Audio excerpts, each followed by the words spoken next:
Students, जैसा कि आप सभी को पता है कि हमने पांचों हेड कर लिए हैं। तो पांचों हेड की इनकम एक एसएससी की आ गई।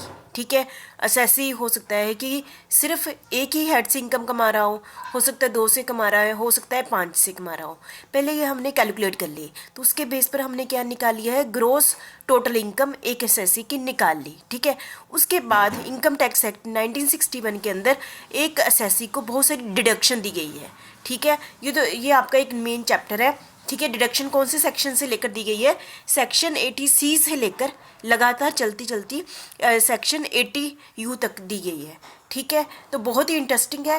वैसे भी आपको, यदि आप कॉमर्स के स्टूडेंट नहीं भी हैं तब भी आपको ये सारी डिडक्शन पता होनी चाहिए, क्योंकि फ्यूचर में आपने पैसे कमाने हैं या अपने पेरेंट्स को भी इसके बारे में नॉलेज देनी है। क्योंकि यदि हमें डिडक्शन के बारे में हमें पता होगा ना, तो इससे इसका बेनिफिट क्या होगा एसएससी को। यदि एसएससी ऐसी डिडक्शन में पैसा इन्वेस्टमेंट कर देता है तो उसको क्या देना पड़ेगा, टैक्स कम देना पड़ेगा। कई बार हमें नॉलेज नहीं होती, तो जिसकी वजह से हमें क्या देना पड़ता है, टैक्स ज़्यादा देना पड़ता है। ये ऐसी डिडक्शन है कि ग्रोस टोटल इनकम में यदि हम यहाँ पर ये वाली जगह पर पैसे पेमेंट कर दें या फिर कुछ कर दें ना, तो उससे क्या होगा, हमारी टोटल इनकम क्या हो जाएगी, कम हो जाएगी, और हमें टैक्स क्या करना पड़ेगा, कम देना पड़ेगा। ठीक है, तो इसी को ध्यान में रखते हुए यहाँ पर बहुत सारी डिडक्शन के बारे में आप चारों तरफ देखते भी होंगे। ठीक है, हमें पता नहीं होता है ना, तो मैं आपके साथ एक एक करके डिटेल में डिस्कस करूँगी डिडक्शंस। ठीक है, डिडक्शन। ठीक है, डिडक्शन अलाउड, डिडक्शन को 2 टाइप में डिवाइड किया गया है। ठीक है, deduction from gross total income, किस में से डिडक्शन दी जाती है, ग्रोस टोटल इनकम में से डिडक्शन दी जाती है। ठीक है, इसके बारे में कौन से सेक्शन में बताया गया है, सेक्शन 80C से लेकर 80U तक। ठीक है, ग्रोस टोटल इनकम, जैसे मैंने पहले बताया था, या 2 टाइप की deduction on certain payment basis, मतलब कि यदि हम पेमेंट करेंगे कि किसी जगह पर, बताती हूँ कहाँ पर पेमेंट करें, तो हमें ये डिडक्शन मिलेगी, deduction on certain payment basis पर मिलेगी। ठीक है, दूसरी टाइप की डिडक्शन कैसे मिलेगी, deduction on sum income basis पर, जो हमारी इनकम होगी उसके बेस पर हमें ये डिडक्शन मिलेगी। ठीक है, तो सबसे पहले हम ये वाला टॉपिक कर लेते हैं, डिडक्शन ऑन सर्टेन पेमेंट के बेस पर कौन सी हमें, जिसमें हम जो एसएससी है उसके हाथों से पैसा जाएगा तभी उसको ये वाली डिडक्शन मिलेगी। ठीक है, तो deduction on certain payment basis हम करते हैं। तो पहले करते हैं हम deduction on respect of certain investment and saving. यदि हम कुछ ऐसी सर्टेन, मतलब कि स्पेसिफाइड की हुई है इनकम टैक्स 1961 में, एक ऐसी इन्वेस्टमेंट करें, सेविंग करें, कौन से सेक्शन के अंदर, सेक्शन 80C के अंदर। यदि गवर्नमेंट कहती है आप यहाँ पर पैसा इन्वेस्टमेंट कर दो, तो आपको ये डिडक्शन मिल जाएगी। ठीक है, तो ये मैं आपको एक बार बता दूँ, 99% इम्प्लाई ये वाली डिडक्शन लेते हैं। जैसे मैं भी एक गवर्नमेंट एम्प्लॉई हूँ, तो मैं भी एक की डिडक्शन लेती हूँ। इसके लिए गवर्नमेंट ने बहुत ज़्यादा लार्ज आपके पास स्कीम्स रखी हुई हैं। ठीक है, आप कहीं भी इन्वेस्टमेंट कर दें, ठीक है, तो आपको डिडक्शन ये वाली मिल जाती है। कौन से सेक्शन के अंडर, सेक्शन 80C। आपको इन्वेस्टमेंट करनी पड़ेगी एंड सेविंग करनी पड़ेगी, मतलब इन्वेस्टमेंट करनी पड़ेगी उन स्कीम्स में, तो आपको ये वाली डिडक्शन मिल जाएगी।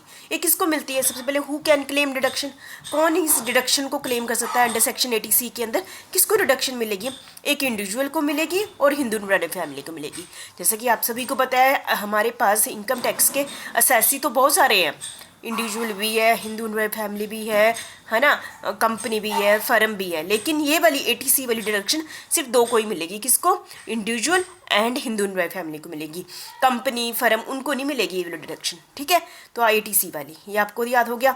और कितनी डिडक्शन मैक्सिमम मिलेगी, ऐसा नहीं आप अपनी सारी इनकम ही इन्वेस्टमेंट कर दो तो आपको डिडक्शन मिल जाएगी, मैक्सिमम ये मिलेगी आपको 1.5 लाख रुपये तक। मतलब कि यदि आप 1.5 लाख रुपये तक पैसा इन्वेस्ट कर देते हैं, तो अंडर जितनी भी आपकी ग्रोस सैलरी आ गई ना, उसमें 1.5 लाख सीधे माइनस हो जाएगा, तो 1.5 लाख पर आपको सोचो टैक्स देना ही नहीं पड़ना आपको। ठीक है, तो मैक्सिमम डिडक्शन कितनी मिल जाती है, 80C के अंदर 1.5 लाख के करीब आपको क्या मिल जाती है, डिडक्शन मिल जाती है। और बेस ऑफ द डिडक्शन क्या है, बेस ऑफ द डिडक्शन यही है कि आपने एक्चुअल में पेमेंट कितनी की है। मैक्सिमम तो आपको 1.5 लाख मिलेगी ना, यदि आपने 50,000 रुपया इन्वेस्ट किया है तो आपको डिडक्शन कितनी मिलेगी, 50,000 मिलेगी। ये डिपेंड करता है कि आपने एक्चुअल में पेमेंट कितनी की है। ठीक है, नेक्स्ट है हमारे qualify payment to claim deduction under section 80C। ठीक है। The payment made by the SSC during the previous year towards various investment, वो जो मैं आपके साथ अभी डिस्कस करने जा रही हूँ कि यदि एसएससी यहाँ पर इन्वेस्टमेंट करता है, कंट्रीब्यूशन करता है, डिपॉजिट करता है, तो उसको एटीसी के अंदर क्या मिल जाती है, डिडक्शन मिल जाती है। ठीक है, ये बहुत सारे पॉइंट्स हैं, 25-30 के करीब मैं आपके साथ पॉइंट डिस्कस करूँगी। ठीक है, लेकिन आपने हो सकता है इससे भी ज़्यादा हो सकता है कि जैसे कि मैं आपको इसे इसको स्टार्ट करने से पहले बता दूँ, जैसे मैं ही हूँ, एक गवर्नमेंट एम्प्लॉई हूँ और मैं भी लेती हूँ ये वाली डिडक्शन 1.5 लाख के करीब। तो मैं क्या करती हूँ, जैसे आप सभी को पता है पब्लिक प्रोविडेंट फंड है ना, ये हम कहीं भी खुला सकते हैं, पोस्ट ऑफिस में भी खुला सकते हैं, बैंक में भी खुला सकते हैं। तो उसमें 1.5 लाख रुपये डाल दो तो डिडक्शन 1.5 लाख के करीब मिल जाती है। या ऐसा करो, जितनी भी स्कीम्स मैंने आपके सामने पढ़ूंगी, किसी 2-3 स्कीम्स में ले लो, वो किसी में 50,000 डाल दिए किसी में 1 लाख डाल दो। ठीक है, मतलब मैक्सिमम आप चाहे 50 की 50, जो हो सकता है कि गवर्नमेंट इस सेक्शन के अंदर 50 के करीब स्कीम्स हैं, सभी में पैसा लगा दो आप चाहे, पर आपको मिलेगी मैक्सिमम डिडक्शन कितनी मिलेगी, 1.5 लाख तक आपको डिडक्शन मिलेगी। ठीक है, तो सबसे पहले आ जाती है एलआईसी इंश्योरेंस प्रीमियम। यदि कोई एसएससी एलआईसी की इंश्योरेंस प्रीमियम देता है तो उस प्रीमियम की डिडक्शन मिल जाएगी। ठीक है, एलआईसी जैसे कहते हैं ना, एलआईसी आपने ली हुई है, ठीक है, उसके प्रीमियम आप देते हो, है ना। जैसे बच्चों मैंने ली है 20 साल की इंश्योरेंस पॉलिसी ली है और मैं हर साल देती हूँ उसका 14,000 रुपये। ठीक है, तो 14,000 की मैं 14,000 क्या देती हूँ, साल का प्रीमियम देती हूँ, तो प्रीमियम तो इतनी मुझे क्या मिल जाएगी, डिडक्शन मिल जाएगी। ठीक है, मैक्सिमम तो 1.5 लाख है ना, तो मुझे 14,000 की यहाँ मिल जाएगी, बाकी पैसे मैं कहीं और इन्वेस्टमेंट कर दूँगी। ठीक है, और ये वाली डिडक्शन मिलेगी, जैसे कि एलआईसी पॉलिसी किसके लिए ले सकते हैं, एसएससी के लिए ले सकता है, एसएससी अपने स्पाउस के लिए भी ले सकता है, एलआईसी की पॉलिसी अपने बच्चों के लिए भी ले सकता है, in the case of Hindu family. ठीक है, फैमिली मेंबर की लाइफ के लिए भी, हिंदू फैमिली में करता फैमिली मेंबर की लाइफ के लिए भी इंश्योरेंस पॉलिसी ले सकता है। ठीक है, और ये पर एक कंडीशन कब से लागू हुई है, 1 अप्रैल 2012 से ये लागू हुई है कि जो भी प्रीमियम देंगे तो उसके एश्योर्ड अमाउंट का 10% से कम होना चाहिए। एश्योर्ड अमाउंट मतलब जैसे कि मैंने 2 लाख की पॉलिसी ली है तो उसकी 10% कितना हुआ, 20,000, तो मेरा प्रीमियम की वैल्यू 20,000 से क्या होनी चाहिए, कम होनी चाहिए। ठीक है, तो इन केस ऑफ हैंडीकैप्ड ये 15% कर दी गई है। ठीक है, तो आपको पता चल गया एलआईसी की इंश्योरेंस प्रीमियम यदि हम देते हैं तो इसकी भी डिडक्शन हमें अंडर सेक्शन 80C के अंदर मिल जाती है। ठीक है, यदि एम्प्लॉय कंट्रीब्यूशन करता है स्टैट्यूटरी प्रोविडेंट फंड, आपको पता ही है, हमने बड़े डिटेल में पहले कर चुके हैं, में कंट्रीब्यूट करता है एम्प्लॉय स्टैट्यूटरी प्रोविडेंट फंड में करता है, रिकॉग्नाइज प्रोविडेंट फंड में करता है। ठीक है, तो इसकी डिडक्शन भी उसको 80C के अंदर मिल जाती है। ये होता है सिर्फ इंडिविजुअल को मिलती है। ठीक है, एलआईसी वाली तो इंडिविजुअल और हिंदू फैमिली को मिल जाती है, ये वाली सिर्फ डिडक्शन, ये वाली फैसिलिटी किसको मिलती है, इंडिविजुअल को मिलती है। थर्ड है हमारा, यदि जैसे मैंने अभी आपके सामने बात रखी पब्लिक प्रोविडेंट फंड स्कीम, जैसे मैंने ली हुई है, 15 साल की होती है ये। ठीक है, ये हम कहीं भी खुला सकते हैं, पोस्ट ऑफिस, बैंक में, और हम साल की मैं 1.5 लाख रुपये डाल दूँ तो मुझे 1.5 लाख के करीब मिल जाती है। तो पब्लिक प्रोविडेंट फंड एक ऐसी अपने स्पाउस के लिए भी ले सकता है, बच्चों के लिए भी ले सकता है, ये दोनों पर लागू होती है, इंडिविजुअल पर भी लागू होती है और हिंदू फैमिली पर भी लागू होती है। ठीक है, और हमारा 4th पॉइंट है approved superannuation fund. Any sum paid by the SSC कोई कंट्रीब्यूशन करता है अप्रूव्ड सुपर एनुएशन फंड में, तो ये भी डिडक्शन मिल जाती है। ये सिर्फ इंडिविजुअल पर ही मिलती है, इंडिविजुअल को ही मिलती है। ठीक है, और यदि ये एक एसएससी किसमें पैसा इन्वेस्टमेंट करता है, नेशनल सेविंग सर्टिफिकेट, आपने बहुत बारी सुना होगा, national saving certificate post office में मिलते हैं, 7th इशू। ठीक है, ये आप खरीद लेते हैं ना, है ना, पहले तो 5 सालों में डबल हो जाते थे ऐसे। नेशनल सेविंग सर्टिफिकेट आप पोस्ट ऑफिस में जाके खरीद लो तो आपको रिडक्शन मिल जाती है, इंडिविजुअल को मिलती है ये वाली और हिंदू फैमिली को भी मिलती है। ठीक है, any sum deposit under senior citizen saving scheme, यदि आप कैसे पैसे कौन सी स्कीम में इन्वेस्ट करते हैं, सीनियर सिटीजन सेविंग स्कीम में इन्वेस्टमेंट करते हैं, तब भी आपको डिडक्शन मिल जाती है in case of individual only. ये वाली स्कीम किसको मिलती है, सिर्फ इंडिविजुअल को ही मिलती है। ठीक है, और नेक्स्ट है हमारी, यदि हम 5 ईयर और ज़्यादा टाइम पीरियड के लिए deposit scheme of post office, deposited in the 5 year और more that time deposit scheme of post office की 5 साल या इससे ज़्यादा टाइम पीरियड की किसी स्कीम में पैसा लगाते हैं, तब भी हमें ये 80C की डिडक्शन मिल जाती है। दोनों को मिलती है, इंडिविजुअल को भी मिलती है और हिंदू अनडिवाइडेड फैमिली दोनों को ही मिलती है। ठीक है, 8th है पॉइंट हमारा, amount paid as a subscription of notified bond issued by, notified bond कौन इशू करता है? National Bank for Agriculture and Rural Development, ठीक है। ये कोई भी बॉन्ड इशू करता है और उसमें को बॉन्ड को हम खरीद लेते हैं तो भी हमें ये डिडक्शन मिल जाती है। ये इंडिविजुअल और हिंदू फैमिली दोनों को ही मिलती है, ठीक है। और नेक्स्ट है यदि हम पैसा किस में इन्वेस्टमेंट करते हैं? Unit linked insurance plan 1971, unit link insurance plan 1971 ये किसने इशू किए हैं? यूटीआई ने, यूनिट ट्रस्ट ऑफ इंडिया ने इशू किए हैं। हम पैसा इसमें इन्वेस्टमेंट करते हैं तब भी हमें अंडर सेक्शन 80C के अंदर क्या मिल जाती है? डिडक्शन मिल जाती है, दोनों को मिलती है, इंडिविजुअल हिंदू फैमिली दोनों को ही मिलती है। नेक्स्ट है हमारा unit linked insurance plan of LIC mutual fund, LIC mutual fund, ULIP of LIC mutual fund में आप पैसा इन्वेस्ट करते हैं तब भी आपको ये 80C की डिडक्शन मिल जाती है, दोनों को मिलती है, इंडिविजुअल और हिंदू फैमिली दोनों को ही मिलती है, ठीक है। नेक्स्ट है हमारा notified annuity plan, notified annuity plan of LIC, notified annuity plan of LIC, ठीक है। मतलब कि प्लान है आपने, मतलब कि स्कीम्स के नाम याद करने हैं आपने, ठीक है। Notified annuity plan of LIC, जीवन दरा, जीवन अक्षय, ठीक है। तो ये वाली में आप पैसा इन्वेस्टमेंट करते हैं ये दोनों को ही मिलती है, ठीक है। Any amount notified unit of UTI और the mutual fund, notified unit of UTI और म्यूचुअल फंड कोई भी यूनिट्स निकालते हैं ना, नोटिफाइड है, ठीक है। आप देखना पोस्ट ऑफिस में भी होते हैं, आप बैंक में भी जाओ वहाँ भी होते हैं, नोटिफाइड बॉन्ड है, आप इसमें पैसा इन्वेस्ट करते हैं तब भी आपको 80C के अंदर डिडक्शन मिल जाती है, ठीक है। Any payment made by SSC as contribution towards notified pension fund, notified pension fund में आप पैसा इन्वेस्टमेंट करते हैं और फिर म्यूचुअल फंड, ठीक है। म्यूचुअल फंड आपको पता ही है क्या होता है, ठीक है। म्यूचुअल फंड के पेंशन प्लान में आप पैसा इन्वेस्टमेंट करते हैं तब भी आपको ये वाली मिल जाती हैं, ठीक है। नोटिफाइड ये हो गया आपका म्यूचुअल फंड हो गया towards pension plan of a mutual fund, और UTI retirement benefit pension fund में भी आप पैसा इन्वेस्टमेंट करते तब भी आपको 80C के अंदर रिडक्शन मिल जाती है। देखो मैं आपके सामने सिर्फ स्कीम्स का नाम पढ़ रही हूँ, थोड़ा सा आपको थोड़ा याद रखनी है कि ये स्कीम्स हैं, ठीक है। Units of mutual fund of UTI notified under section 1023D, इसके अंदर ये वाली स्कीम्स दी गई, यूनिट्स दी गई, यदि आप इनमें पैसा इन्वेस्टमेंट करते हैं तब भी आपको डिडक्शन 80C की मिल जाती है।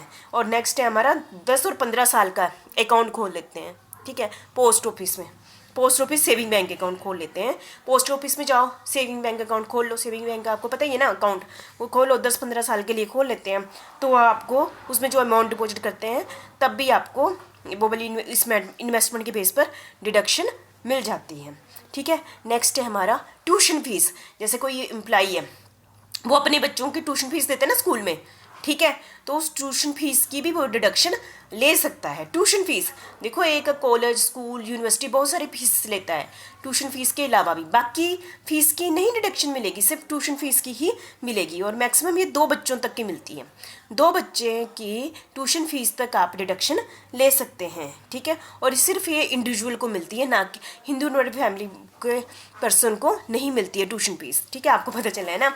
सम paid by subscription towards equity share debenture, ठीक है। यदि आप किसी में कौन से पैसा लगाते हैं, इक्विटी शेयर में लगाते हैं, डिवेंचर में अप्रूव्ड है ना लगाते हैं, ठीक है। Approved eligible issue of capital made by public company और पब्लिक फाइनेंशियल इंस्टीट्यूशन में पैसा लगाते हैं तब भी आपको और इंडिविजुअल दोनों को ही ये वाली डिडक्शन मिलती है। और नेक्स्ट है हमारा ये वाला पेमेंट ऑफ इंस्टॉलमेंट और part payment of loan taken, आपने क्या लिया? लोन टेकन लिया, लोन लिया, ठीक है, फॉर बाइंग और कंस्ट्रक्टिंग ए रेजिडेंशियल हाउस, आपने घर बनाने के लिए लोन ले लिया ना, उस लोन प्रॉपर्टी ले लिया, ठीक है।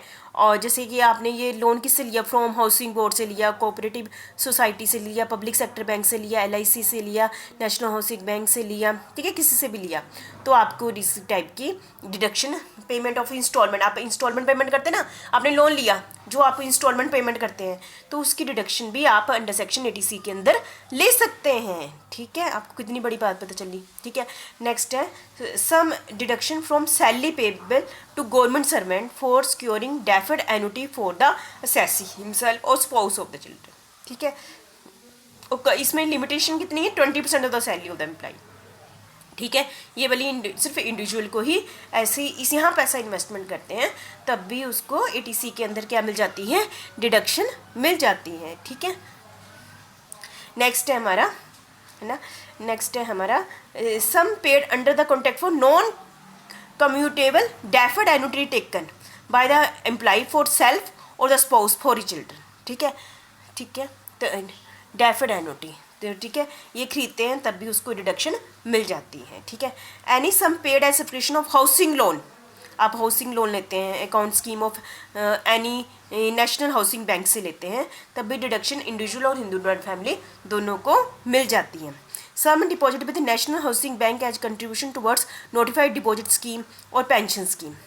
ठीक है, नेक्स्ट है हमारा, मैं ज़्यादा डिटेल में नहीं आपके पास, subscription paid towards any scheme of public sector company, public sector company which is engaged in providing long term finance for purchasing or construction of a residential house in India, residential house in India। ठीक है, तो यदि ये यहाँ पे भी मिल जाएगी आपको, any sum paid as subscription towards any scheme of housing board of India constituted for the purpose of planning development of various town and cities, तो ये वाली भी डिडक्शन आपको मिल जाती हैं। अमाउंट डिपॉजिट इन 5 ईयर, कहाँ पर आप 5 साल की पोस्ट ऑफिस की 5 साल की post office time deposit account में पैसा इन्वेस्ट करते हैं तब भी आपको अंडर सेक्शन 80C के अंदर रिडक्शन मिल जाती है। ये दोनों को मिलती है, इंडिविजुअल और हिंदू फैमिली दोनों को मिलती है। आपने बहुत सारी स्कीम्स देख ली, मैंने आपके अभी तक आपके सामने 25 के करीब स्कीम्स बोल दी हैं, तो काफ़ी मैक्सिमम में तो दोनों को मिलती है, इंडिविजुअल और हिंदू दोनों को मिलती है।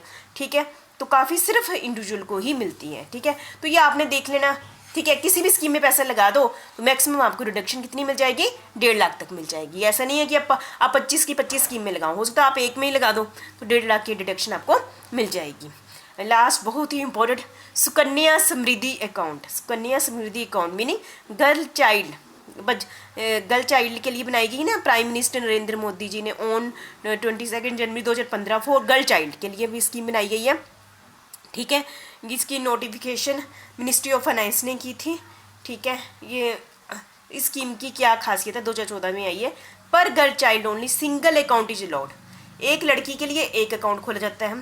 Parents can open this account for maximum 2 girl child, मतलब कि एक लड़की के लिए एक और अकाउंट खोलते हैं, यदि दो लड़कियों के लिए 2 अकाउंट खोले जाते हैं, और यदि दो लड़कियां ट्विंस हो गई हैं तो तीसरे के लिए भी अलाउड है। वैसे मैक्सिमम 2 लड़कियों के लिए ये आप सुकन्या समृद्धि अकाउंट खोल सकते हैं, लेकिन यदि वो ट्विंस में आ जाती हैं तो आप 3 के लिए भी खोल सकते हैं। ठीक है, और मिनिमम आपको पैसा कितना इन्वेस्ट करना है, इसमें 1000 करना, और मैक्सिमम आप कितना पैसा लगा सकते हैं, 1 साल का 1.5 लाख।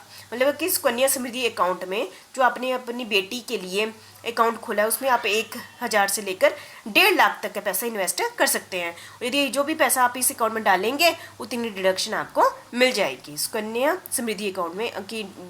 और ये आपको मनी कितने सालों के लिए डिपॉजिट करनी पड़ेगी, 14 सालों के लिए डिपॉजिट करनी पड़ेगी, बहुत ही लॉन्ग टर्म है। ठीक है, और सबसे बड़ी बात यह है कि इस पर जो इंटरेस्ट मिलता है बहुत ज़्यादा है, 9.1% मिलता है। ठीक है, ईयरली, और ईयरली कंपाउंडेड है। ठीक है, और ये financial year 2014-15 the interest earn on the account will be tax exempted है। इसका जो भी इंटरेस्ट इनकम होगी वो क्या होगी, एग्जम्प्टेड, उस पर टैक्स नहीं लगेगा। ठीक है, तो मैंने आपके सामने 26 के करीब स्कीम्स पढ़ी हैं। ठीक है, तो इन स्कीम्स में आप किसी में भी पैसा इन्वेस्टमेंट करके आप अंडर सेक्शन 80C की क्या लेते हैं, डिडक्शन लेते हैं। और मैक्सिमम एम्प्लॉय क्यों देना चाहता है, यदि कोई 10% की स्लैब में आता है, ठीक है, तो 1.5 लाख पर उसको कितना टैक्स देना पड़ता था, 15,000। ठीक है, तो 15,000 रुपये उसका बच गया। यदि कोई पर्सन 20% की स्लैब में आता है तो उसका कितना बच गया, 30,000 रुपये बच गया साल का। ठीक है, और दूसरा लॉस क्या हो गया, यदि वो नहीं इन्वेस्टमेंट करता तो इसको ये वाला टैक्स देना पड़ेगा, और साथ में इस इन्वेस्टमेंट से जो भी